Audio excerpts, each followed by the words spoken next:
जैसा कि आप सब जानते हैं कि जुबली हिल्स बाई इलेक्शन का वक्त चल रहा है और इस जुबली हिल्स बाई इलेक्शन में काफ़ी लोग अपनी किस्मत आजमा रहे।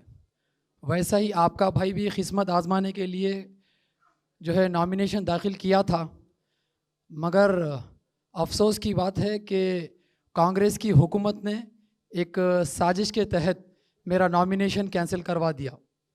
और मैं जब रीज़न पूछने को गया तो मुझे रीज़न नहीं बताया गया, और जब मैं रिटर्न में लिखने को बोला गया तो रिटर्न में भी मुझे नहीं दिया गया। तो ये एक साजिश के तहत ये एक साबित होता है कि मुझे साजिश के तहत मेरा ये एप्लीकेशन रिजेक्ट किया गया। एक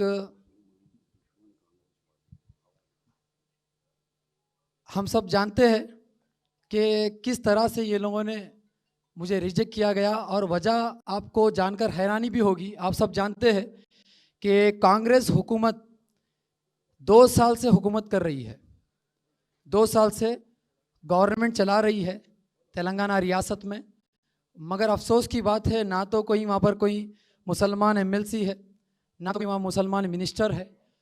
वहाँ पर मुसलमानों की लीडरशिप को ख़त्म किया जा रहा है हर दिन। कांग्रेस की एक ऐसी साजिश है कि वहाँ पर मुसलमानों की हर वो आवाज़ को दबाया जा रहा है, क्योंकि मुसलमान कांग्रेस की दुश्मन है। मैं इसीलिए कहा था कि जुबली हिल्स में अगर हम सबको निकालना है तो कांग्रेस का जनाजा निकालना है। मैं इसलिए कहा था क्योंकि कांग्रेस का जनाजा इसलिए निकालना है क्योंकि रेवंत रेड्डी की हुकूमत, आपको जानकर हैरानी होगी कि जब मैं ये अल्फाज बोला कि कांग्रेस का जनाजा निकालना है तो तमाम वो मिनिस्टर्स, कांग्रेस के तमाम वो बड़े बड़े लोग मेरे घर पर आने के लिए तैयार हो गए और बोलने लग गए कि सलमान भाई आपको क्या होना हम देने तैयार है, सलमान भाई आपको क्या, आपको इख्तियार देने हैं के लिए हम तैयार है। मगर मैं क्या बोला कि 21 तारीख से पहले अगर तुम खबरस्तान दे देते तो हम तुम्हारे पास चलकर आ जाते थे।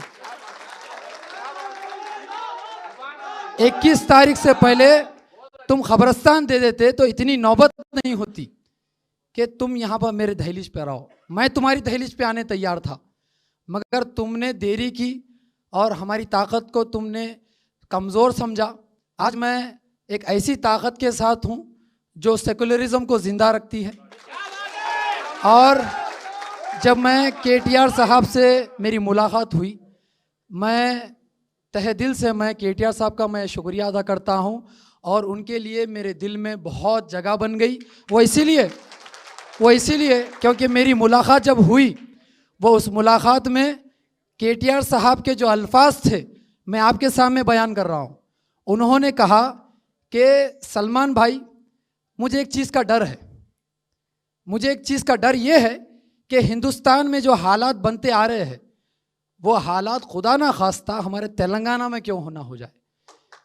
ऐसे हालात मुझे डर है। वो कौन से हालात है कि जहाँ पर एक ही थाली में खाने को बैठे तो उसमें हिंदू भी हो, उसमें मुसलमान भी हो, उसमें सिख भी हो, उसमें ईसाई भी हो।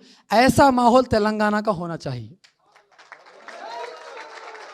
जब ये अल्फाज मैं सुना कि एक हम जो है ना गंगा जमुना तहजीब को जो है ज़िंदा रखने के लिए हमारे केटीआर साहब के दिल में एक तड़प है, एक फ़िक्र है, तो बहुत बड़ी बात है, बहुत बड़ी बात है।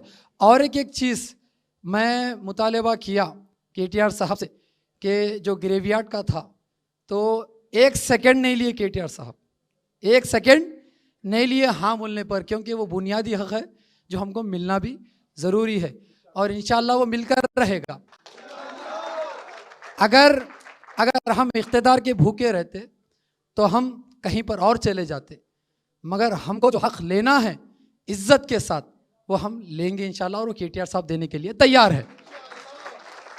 और ये कांग्रेस की हुकूमत कल से ख़रीदने की कोशिश कर रही थी, कल से ख़रीदने की कोशिश कर रही थी, तमाम वो मिनिस्टर्स ख़रीदने की कोशिश कर रहे थे। तो मैं ये बात केटीआर साहब के सामने भी रखा। केटीआर साहब ने कहा कि हम लड़ रहे हैं, हम वॉरियर्स हैं, हम फाइटर्स हैं, हम हमारे हक़ लेने के लिए हम फाइट करेंगे। तो ये बात भी अच्छी दिखी। अब मैं ये कांग्रेस के जो जितने जिम्मेदार जो मेरे पीछे लगे हुए थे, कल से पूरी ताकत लगा लिए, पूरे मिनिस्टर्स आ गए, तमाम वो जिम्मेदार आ गए, ये बोलने लगे कि तुमको ये दे देंगे, वो दे देंगे, आदान वो ये कर देंगे, आप बस एक बार सीएम रेवंत रेड्डी साहब के साथ मुलाकात कर लो। मगर मेरा दिल जो है ना ज़मीर गवारा नहीं करा, ना मेरा ईमान गवारा करा कि मैं खबरस्तान का सौदा कर सकूं। ये लोग खबरस्तान नहीं दे सकते, वो सबको मालूम है, और हमारी जुबली हिल्स में जो लड़ाई है वो खबरस्तान की है, और मेरा मकसद था खबरस्तान हासिल करना। वो केटीआर साहब आपको आगे बताएंगे इंशाल्लाह। और मैं उम्मीद कर रहा हूँ यहाँ जितने भी लोग यहाँ पर अब जो आए हैं पूरे जुबली हिल्स के जिम्मेदार है, हाथ उठाओ कितने जुबली हिल्स के मेरे साथ आए हुए, तमाम ये जिम्मेदार अहद कर लो कि आने वाले दिनों में जुबली हिल्स में कांग्रेस का जनाजा निकालने के लिए तैयार है इंशाल्लाह। और बीआरएस को इतना मजबूत करना है पूरी रियासत में तेलंगाना रियासत में बीआरएस का झंडा ऊंचा करना है इंशाल्लाह। और जो रेवंत रेड्डी जो हुकूमत चला रहे, वो रेवंत रेड्डी की उसकी औकात भी ये बताना है कि हम कमज़ोर नहीं हैं, हमको पूछने वाला एक मसीहा हमारे दरमियान में है।